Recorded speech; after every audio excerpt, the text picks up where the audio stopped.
ಸ್ನೇಹಿತರೆ, ಡೆಮೊಕ್ರಾಟ್ಸ್ ಮತ್ತು ರಿಪಬ್ಲಿಕನ್ಸ್ ಅಮೆರಿಕದ ರಾಜಕೀಯದಲ್ಲಿ ಯಾವತ್ತೂ ಒಂದಾಗದ ಎರಡು ಬದ್ಧ ವೈರಿ ಪಕ್ಷಗಳು. ಇವರಿವತ್ತು ಏನ್ ಮಾಡಿದ್ದಾರೆ ಗೊತ್ತಾ? ಒಟ್ಟಾಗಿ ಭಾರತದ ವಿರುದ್ಧ ತಿರುಗಿ ಬಿದ್ದಿದ್ದಾರೆ.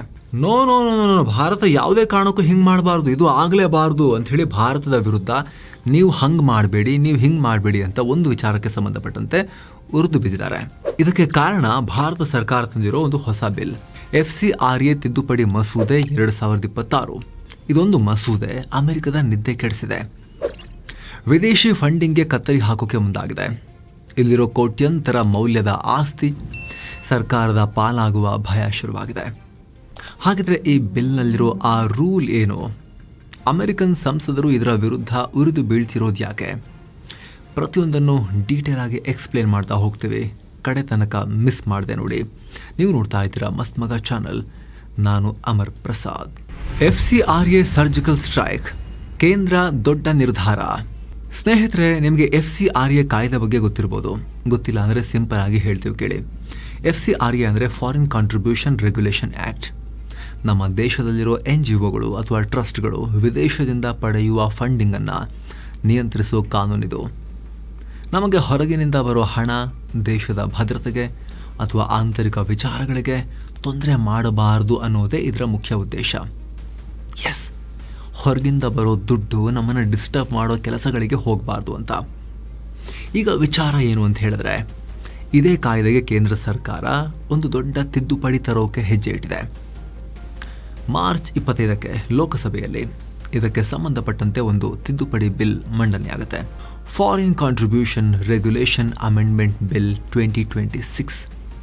ಈ ಬಿಲ್ನ ಉದ್ದೇಶ ಏನು ಅಂತ ಹೇಳಿದ್ರೆ, ವಿದೇಶದಿಂದ ಬರುವ ಫಂಡ್ಸ್ ಹೇಗೆ ಬೇಕೋ ಹಾಗೆ ಬಂದು ದೇಶದ ಒಳಗಡೆ ದುರ್ಬಳಕೆ ಆಗೋದನ್ನು ಕಂಪ್ಲೀಟ್ ಬ್ರೇಕ್ ಹಾಕೋದು.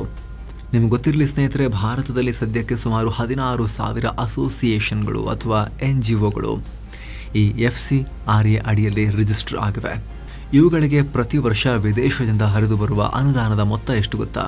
ಬರೋಬ್ಬರಿ 22,000 ಕೋಟಿ ರೂಪಾಯಿ.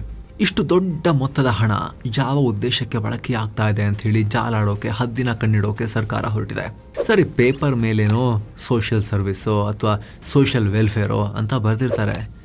ಆದರೆ ನಿಜಕ್ಕೂ ಎಲ್ಲ ಹಣ ಸೋಷಿಯಲ್ ಸರ್ವಿಸಾ? ಅದಕ್ಕೇನು ಸಾಕ್ಷಿ? ಅದಕ್ಕೆ ಈಗ ಸರ್ಕಾರ ಕೆಲ ಸ್ಟ್ರಿಕ್ಟ್ ರೂಲ್ಸ್ ತರೋಕೆ ಹೊರಟಿದೆ. ಸ್ನೇಹಿತರೆ, ಸರ್ಕಾರ ಸುಮ್ಮನೆ ಏಕಾಏಕಿ ಈ ನಿರ್ಧಾರ ಮಾಡಿಲ್ಲ. ಇದರ ಹಿಂದೆ ದೊಡ್ಡ ಇತಿಹಾಸನೇ ಇದೆ.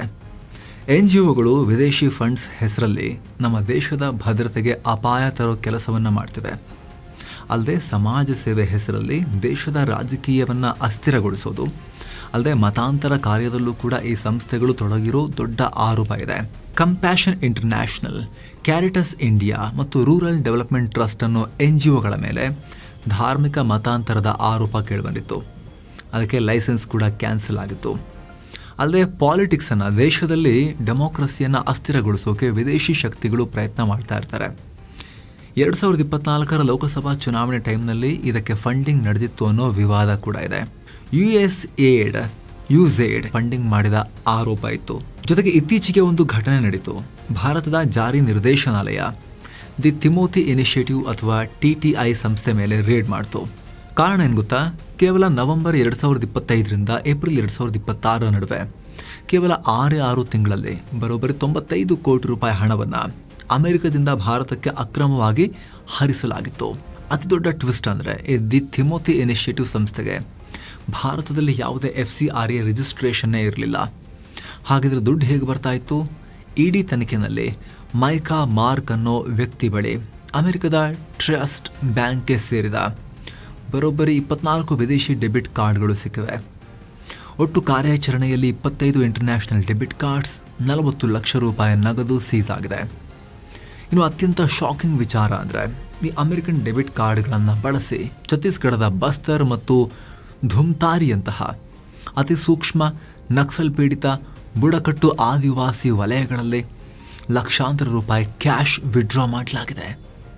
ಯಾವುದೇ FCRA ಲೈಸೆನ್ಸ್ ಇಲ್ಲದೆ ಅಂಥ ಆಯಕಟ್ಟಿನ ಜಾಗಗಳಲ್ಲಿ, ಆದಿವಾಸಿ ಪ್ರದೇಶಗಳಲ್ಲಿ, ನಕ್ಸಲ್ ಪೀಡಿತ ಜಾಗಗಳಲ್ಲಿ, ದೇಶದ ಮಿನರಲ್ಸ್ ಖನಿಜ ಸಂಪನ್ಮೂಲ ಜಾಸ್ತಿ ಇರೋ ಈ ಜಾಗಗಳಲ್ಲಿ ಇಷ್ಟೊಂದು ಹಣ ಯಾಕೆ ಓಡಾಡ್ತಾ ಇತ್ತು? ಸ್ನೇಹಿತರೆ, ಇಲ್ಲಿವರೆಗೆ ಕೇಂದ್ರ ಸರ್ಕಾರ 20,701 NGO ಅಥವಾ ಅಸೋಸಿಯೇಷನ್ಗಳ ಲೈಸೆನ್ಸ್ ರದ್ದು ಮಾಡಿದೆ. ಇದೆಲ್ಲ ಮೈನಸ್ ಮಾಡಿ ಈಗ ಇರೋದು 16,000 ಸಂಸ್ಥೆಗಳು. ಕಳೆದ 3 ವರ್ಷದ ಲೆಕ್ಕ ತಗೊಂಡ್ರೆ 1,800 ಸಂಸ್ಥೆಗಳ ಲೈಸೆನ್ಸ್ ರದ್ದಾಗಿದೆ. ಫಂಡ್ ಡೈವರ್ಟ್ ಮಾಡಿರೋದು, ಕಾನೂನು ಬಾಹಿರ ಚಟುವಟಿಕೆಗಳಲ್ಲಿ ಪಾಲ್ಗೊಂಡಿರೋದು ಕಂಡುಬಂದಿದ್ದು, ಸರಿಯಾಗಿ ಲೆಕ್ಕ ತೋರಿಸ್ತಿರೋದು ಕೂಡ ಕಂಡುಬಂದಿದೆ. ಇನ್ನು ಸ್ನೇಹಿತರೆ, ವರದಿಯಲ್ಲಿ ಮುಂದುವರಿಯುವ ಮುನ್ನ ವೈಷ್ಣೋದೇವಿ, ಅಮೃತ್ಸರ ಹಾಗೂ ಈ ಎಲ್ಲ ಅದ್ಭುತ ಸ್ಥಳಗಳಿಗೆ ಟ್ರಿಪ್ ಇದೆ, ಎಲ್ಲವನ್ನ ಒಳಗೊಂಡಿರೋ ಪ್ಯಾಕೇಜ್ ಇದು. ನಿಮಗೆ ಎಕ್ಸ್ಟ್ರಾ ಬೇರೆ ಏನೂ ಖರ್ಚಾಗೋದಿಲ್ಲ. ಆಸಕ್ತರು ಕಾಲ್ ಮಾಡಿ ಬುಕ್ ಮಾಡ್ಕೊಂಡು ಹೋಗಿ ಬರ್ಬೋದು. ಕನ್ನಡ ಟೂರ್ ಮ್ಯಾನೇಜರ್ ನಿಮ್ಮನ್ನ ಕರ್ಕೊಂಡು ಹೋಗಿ ವಾಪಸ್ ಕರ್ಕೊಂಡ್ಬಂದು ತಲುಪಿಸ್ತಾರೆ. Designated authority rule. ಗಡಗಡ ನಡುಗಿದ್ದ ಅಮೆರಿಕ. ಸ್ನೇಹಿತರೆ, ಅಮೆರಿಕ ಮತ್ತು ಅಲ್ಲಿನ ವಿದೇಶಿ ಸಂಸ್ಥೆಗಳನ್ನು ಅತಿ ಹೆಚ್ಚು ಬೆಚ್ಚಿ ಬೀಳಿಸ್ತಾ ಇರೋದು ಬಿಲ್ನಲ್ಲಿರೋ ಒಂದು ಸ್ಪೆಷಲ್ ಕ್ಲಾಸ್. ಅದೇ ಡೆಸಿಗ್ನೇಟೆಡ್ ಅಥಾರಿಟಿ ಅಥವಾ ಟೇಕ್ ಓವರ್ ರೂಲ್. ಈ ಬಿಲ್ನ ಸೆಕ್ಷನ್ 15ರಲ್ಲಿ ಒಂದು ಕಠಿಣವಾದ ಕಂಡೀಷನ್ ಹಾಕಲಾಗಿದೆ. ರೂಲ್ಸನ್ನು ಕರೆಕ್ಟಾಗಿ ಗಮನಿಸಿ ಸ್ನೇಹಿತರೆ. The foreign contribution and assets shall vest in such authority as may be prescribed.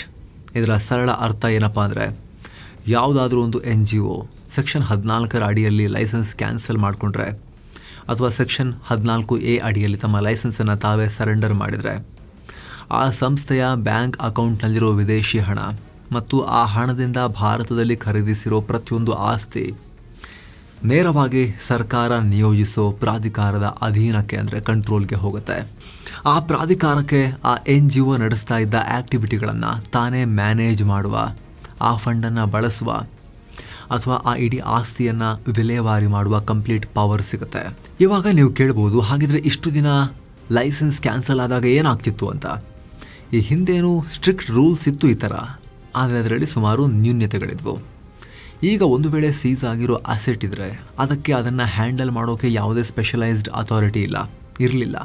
ಅಲ್ಲದೆ ಈ ಹಿಂದೆ ತಮ್ಮ ಲೈಸೆನ್ಸ್ ರಿನ್ಯೂವಲ್ ಪೆಂಡಿಂಗ್ ಇದ್ದರೆ ಅದಕ್ಕೆ ಯಾವುದೇ ಕಾನೂನು ಅಪ್ಲೈ ಆಗ್ತಾ ಇರಲಿಲ್ಲ. ಇಮಿಡಿಯೇಟ್ಲಿ ಯಾವುದೇ ಲೀಗಲ್ ಆ್ಯಕ್ಷನ್ ಕೂಡ ತಗೊಳ್ತಾ ಇರಲಿಲ್ಲ. ಈಗ ಈ ಬಿಲ್ ಏನು ಹೇಳ್ತಾ ಗೊತ್ತಾ, ಒಂದು ವೇಳೆ ನಾವೇ ಕ್ಯಾನ್ಸಲ್ ಮಾಡೋದು ಬಿಡಿ, ನೀವೇನಾದರೂ ಲೈಸೆನ್ಸ್ ರಿನ್ಯೂವಲ್ ಮಾಡೋಕ್ಕೆ ತಪ್ಪಿದ್ರೂ ಕೂಡ ಇಮಿಡಿಯೇಟ್ಲಿ ಲೈಸೆನ್ಸ್ ಕ್ಯಾನ್ಸಲ್ ಆಗುತ್ತೆ, ಅವರ ಆ್ಯಸೆಟ್ ಕೂಡ ಫ್ರೀಸ್ ಆಗುತ್ತೆ, ಸೀಸ್ ಆಗುತ್ತೆ. ಈ ಎಲ್ಲ ಕೆಲಸವನ್ನು ಒಂದು ಸಿಸ್ಟಮ್ ಅಡಿಯಲ್ಲಿ ತರೋಕೆ ಸರ್ಕಾರ ಮುಂದಾಗಿದೆ. ಇದೇ ಈಗ ಅಮೆರಿಕದ ದೊಡ್ಡ ದೊಡ್ಡ ಸಂಸ್ಥೆಗಳಿಗೆ ಬುಡಕ್ಕೆ ಬೆಂಕಿ ಇಟ್ಟಿರೋ ವಿಚಾರ. ಯಾಕಂದರೆ ವಿದೇಶಿ ಫಂಡಿಂಗ್ ಬಳಸಿ ದಶಕಗಳಿಂದ ಭಾರತದಲ್ಲಿ ಕಟ್ಟಲಾಗಿರೋ ದೊಡ್ಡ ದೊಡ್ಡ ಹಾಸ್ಪಿಟಲ್ಸ್, ಚಾರಿಟಬಲ್ ಶಾಲೆಗಳು, ಚರ್ಚ್ಗಳು ಮತ್ತು ಸಾವಿರಾರು ಎಕರೆ ಪ್ರಾಪರ್ಟಿ ಯಾವಾಗ ಬೇಕಾದರೂ ಸರ್ಕಾರದ ವಶ ಆಗಬಹುದು ಅನ್ನೋ ಹೆದರಿಕೆ ಶುರುವಾಗಿದೆ. ಅಮೆರಿಕನ್ ನಾಯಕರು ಇದನ್ನು ಕಾನೂನುಬದ್ಧ ಆಸ್ತಿ ಕಬಳಿಕೆ ಅಂತ ಕರೆದಿದ್ದಾರೆ. ಈಗ ಆಲ್ರೆಡಿ ಅಮ್ನೆಸ್ಟಿ ಇಂಟರ್ನ್ಯಾಷನಲ್ ಇಂಡಿಯಾ, ಹೇವೋಸ್ ಮತ್ತು ICNLನಂತಹ ದೊಡ್ಡ ದೊಡ್ಡ ಗ್ಲೋಬಲ್ ನಾನ್ ಪ್ರಾಫಿಟ್ ಸಂಸ್ಥೆಗಳು ಈ ಕ್ಲಾಸ್ ವಿರುದ್ಧ ಅಂತಾರಾಷ್ಟ್ರೀಯ ಮಟ್ಟದಲ್ಲಿ ದೊಡ್ಡ ಆತಂಕ ವ್ಯಕ್ತಪಡಿಸಿವೆ. ಉರಿದುರಿದು ಬಿದ್ದ ಅಮೆರಿಕ, ಒಂದಾದ ಡೆಮೊಕ್ರಾಟ್ಸ್, ರಿಪಬ್ಲಿಕನ್ಸ್. ಸ್ನೇಹಿತರೆ, ಈ ಬಿಲ್ಗೆ ಅಮೆರಿಕದ ಸಂಸತ್ತು ಕ್ಯಾಪಿಟಲ್ ಹಿಲ್ನಲ್ಲಿ ಡೆಮೊಕ್ರಾಟ್ಸ್ ಮತ್ತು ರಿಪಬ್ಲಿಕನ್ಸ್ ಇಬ್ಬರು ಒಟ್ಟಾಗಿ ನಿಂತು ಬೈತಾ ಇದ್ದಾರೆ. ರಿಪಬ್ಲಿಕನ್ ಟ್ರಂಪ್ ಪಾರ್ಟಿಯ ಕಾಂಗ್ರೆಸ್ಮನ್ ಕ್ರಿಸ್ ಸ್ಮಿತ್, ಭಾರತದ ಈ ಕಾನೂನು ತಿದ್ದುಪಡಿಗಳು ನಮ್ಮ 2 ರಾಷ್ಟ್ರಗಳ ನಡುವಿನ ಬಹುಕಾಲದ ಬಾಂಧವ್ಯಕ್ಕೆ ಶಾಶ್ವತ ಹಾನಿ ಉಂಟು ಮಾಡಬಹುದು, ಹುಷಾರ್ ಅಂತ ಹೇಳಿದ್ದಾರೆ. ಅಲ್ಲದೆ ಭಾರತದಲ್ಲಿರುವ ಇಡೀ ಚರ್ಚ್ಗಳು ಮತ್ತು ಡಯೋಸಿಸ್ಗಳ ಸಂಪೂರ್ಣ ಆಸ್ತಿ ಈಗ ಅಪಾಯದಲ್ಲಿದೆ ಅಂತ ಅಮೆರಿಕದ ಹೌಸ್ ಸೈಟ್ನಲ್ಲಿ ಬರೆದಿದ್ದಾರೆ. ಇನ್ನು ಅಮೆರಿಕದ ಸೆನೆಟ್ ವಿದೇಶಾಂಗ ಸಮಿತಿಯ ಪ್ರಮುಖ ನಾಯಕ ಜೇಮ್ಸ್ ರಿಶ್, ಭಾರತದ ಈ ಕ್ರಮಗಳು NGOಗಳ ಡೈಲಿ ಕೆಲಸವನ್ನ ಅಸಾಧ್ಯ ಮಾಡ್ತಾ ಇದೆ, ಇದು ಕಳವಳಕಾರಿ ಅಂತ ಹೇಳಿದ್ದಾರೆ. ಈ ವಿಚಾರದಲ್ಲಿ ಟ್ರಂಪ್ ಪಾರ್ಟಿಯ ರಿಪಬ್ಲಿಕನ್ಸ್ ಜೊತೆಗೆ ಡೆಮೊಕ್ರಾಟ್ಸ್ ಕೂಡ ಸೇರ್ಕೊಂಡಿದ್ದಾರೆ. FCRA ಲೈಸೆನ್ಸ್ ಅನ್ನು ಕಿತ್ತುಕೊಳ್ಳೋ ಭಾರತದ ಪ್ರಯತ್ನ ಗಂಭೀರ ಪ್ರಶ್ನೆಗಳನ್ನು ಹುಟ್ಟುಹಾಕುತ್ತೆ. ಇದು ಸಾರ್ವಜನಿಕ ಸಂಸ್ಥೆಗಳ ಸ್ವಾತಂತ್ರ್ಯವನ್ನ ಹತ್ತಿಕ್ಕೋ ಪ್ರಯತ್ನ ಅಂತ ಆಕ್ರೋಶ ಹೊರಹಾಕಿದ್ದಾರೆ. ಇದೆಲ್ಲ ಬಿಡಿ, ನಿಮಗೆ ಗೊತ್ತಿರಬಹುದು, ಇತ್ತೀಚೆಗಷ್ಟೇ ಮೇ 21ರಿಂದ 26ರವರೆಗೆ ಅಮೆರಿಕದ secretary of state Marco Rubio Bharat ಪ್ರವಾಸ ಕೈಗೊಂಡ್ರು.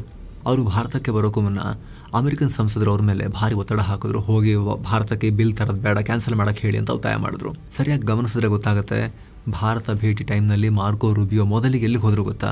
ಕೋಲ್ಕತ್ತಾದಲ್ಲಿರೋ ಮಿಷನರೀಸ್ ಆಫ್ ಚಾರಿಟೀಸ್ ಪ್ರಧಾನ ಕಚೇರಿಗೆ. ಆ ಮೂಲಕ ಭಾರತಕ್ಕೆ ಒಂದು ಮೆಸೇಜ್ ಪಾಸ್ ಮಾಡೋಕೆ ಅಮೆರಿಕ ಟ್ರೈ ಮಾಡ್ತು, ನಾವು ಅವರೊಂದಿಗಿದ್ದೀವಿ, ಮಿಷನರಿಗಳೊಂದಿಗಿದ್ದೀವಿ ಅಂತ. ಆದರೆ ಅಧಿಕೃತ ಹೇಳಿಕೆಗಳಲ್ಲಾಗಲಿ ಅಥವಾ ಹೊರಗಡೆ ಇದಕ್ಕೆ ಸಂಬಂಧಪಟ್ಟಂತೆ ಯಾವುದೇ ಹೇಳಿಕೆ ಕೊಡಲಿಲ್ಲ. ಸೇಮ್ ಟೈಮ್ ಭಾರತ ಕೂಡ ಅಮೆರಿಕದ ವಾದಕ್ಕೆ ಸೊಪ್ಪು ಹಾಕ್ತಾ ಇಲ್ಲ. ಅಮೆರಿಕದ ಹಿಪೋಕ್ರಸಿಗೆ ಬ್ರೇಕ್. ಇಲ್ಲಿ ಭಾರತದ ವಾದ ಏನು ಅಂದ್ರೆ, ಅಕ್ರಮವಾಗಿ ಫಂಡ್ಸ್ ತಂದು ಅದನ್ನ ಬೇರೆ ಯಾವ್ಯಾವುದೋ ಚಟುವಟಿಕೆಗಳಿಗೆ ಯಾರು ಬಳಸ್ತಾರೋ, ದೇಶದ ಸಾರ್ವಭೌಮತೆಗೆ ಧಕ್ಕೆ ತರ್ತಾರೋ, ಮತಾಂತರ ದಂಧೆಯನ್ನ ನಡೆಸ್ತಾರೋ ಅಥವಾ ಅಭಿವೃದ್ಧಿ ಯೋಜನೆಗಳನ್ನ ತಡೆಯೋಕೆ ಪ್ರತಿಭಟನೆಗಳಿಗೆ ಫಂಡಿಂಗ್ ಮಾಡ್ತಾರೋ ಅವ್ರನ್ನ ಬಿಡಲ್ಲ ಅನ್ನೋದು. ಅದು ಎಲ್ಲ ದೇಶಗಳು ತಮ್ಮ ನ್ಯಾಷನಲ್ ಸೆಕ್ಯೂರಿಟಿಗೆ ಮಾಡಲೇಬೇಕಾಗಿರೋ ಕೆಲಸ. ಅಮೆರಿಕದ ಡಬಲ್ ಸ್ಟ್ಯಾಂಡರ್ಡ್ಸ್ ಆಟ ನೋಡಿ. ಇಲ್ಲಿ ನಮಗೆ ಬುದ್ಧಿ ಹೇಳೋಕೆ ಬರೋ ಅಮೆರಿಕದ ಒಳಗಡೆ ಇದಕ್ಕಿಂತ ಕಠಿಣವಾದ ಕಾನೂನುಗಳಿವೆ. ಮೊದಲನೇದು FARA, foreign agents registration act. ಇದನ್ನ ಅಮೆರಿಕ ಜಾರಿ ತಂದಿದ್ದು 1938ರಲ್ಲೇ. ಇದರ ಪ್ರಕಾರ ಅಮೆರಿಕದ ಮಣ್ಣಲ್ಲಿ ನಿಂತು ಯಾರೇ ಆದರೂ ವಿದೇಶಿ ಫಂಡ್ ಬಳಸಿ ರಾಜಕೀಯ ಅಥವಾ ಸಾರ್ವಜನಿಕ ಚಟುವಟಿಕೆ ಮಾಡಿದ್ರೆ ತಮ್ಮ ಪ್ರತಿಯೊಂದು ಆಕ್ಟಿವಿಟಿ, ಪ್ರತಿಯೊಂದು ರೂಪಾಯಿ ಲೆಕ್ಕವನ್ನ ಅಮೆರಿಕದ ಡಿಪಾರ್ಟ್ಮೆಂಟ್ ಆಫ್ ಜಸ್ಟಿಸ್ಗೆ ಕಡ್ಡಾಯವಾಗಿ ಕೊಡಲೇಬೇಕು. ಕೊಡದೆ ಹೋದ್ರೆ ಜೈಲಿಗೆ ಹಾಕ್ತಾರೆ. ಎರಡನೇದು ಅಮೆರಿಕದ ತೆರಿಗೆ ಇಲಾಖೆಯ IRC 501(c)(3) ನಿಯಮಗಳು. ಟ್ಯಾಕ್ಸ್ ಎಕ್ಸೆಂಪ್ಷನ್ ಪಡೆದಿರೋ ಯಾವೊಂದು ಚಾರಿಟಿ ಅಥವಾ NGO ಕೂಡ ಯಾವುದೇ ರಾಜಕೀಯ ಕ್ಯಾಂಪೇನ್ಗಳಲ್ಲಿ ಪಾಲ್ಗೊಳ್ಳೋಕೇನೆ ಅವಕಾಶ ಇಲ್ಲ. ಒಂದು ವೇಳೆ ಇವರು ನಿಯಮ ಮೀರಿ ಲಾಬಿ ಮಾಡಿದ್ರೆ ಅವರ ಲೈಸೆನ್ಸ್ ಅನ್ನ ತಕ್ಷಣವೇ ಕ್ಯಾನ್ಸಲ್ ಮಾಡಲಾಗುತ್ತೆ. ತನ್ನ ದೇಶದ ಸುರಕ್ಷತೆಗಾಗಿ ಇಷ್ಟೆಲ್ಲ ಕಠಿಣ ನಿಯಮಗಳನ್ನ ಮಾಡ್ಕೊಂಡಿರೋ ಅಮೆರಿಕ ಭಾರತಕ್ಕೆ ಮಾತ್ರ FCRA ತಿದ್ದುಪಡಿ ತಂದಾಗ ಬೇಡ ಬೇಡ ಬೇಡ ಪ್ರಜಾಪ್ರಭುತ್ವದ ಕೊಲೆ ಅಂತ ಹೇಳಿ ಬೊಬ್ಬೆ ಹೊಡಿತಾ ಇದೆ. ಈ ಬಗ್ಗೆ ನಿಮ್ಮ ಒಪಿನಿಯನ್ ಮಿಸ್ ಇಲ್ಲದೆ ಕಾಮೆಂಟ್ ಮಾಡಿ ತಿಳಿಸಿ. Thank you so much. ಮತ್ತೆ ಭೇಟಿ ಆಗ್ತಿರೋಣ. ನಮಸ್ತೆ.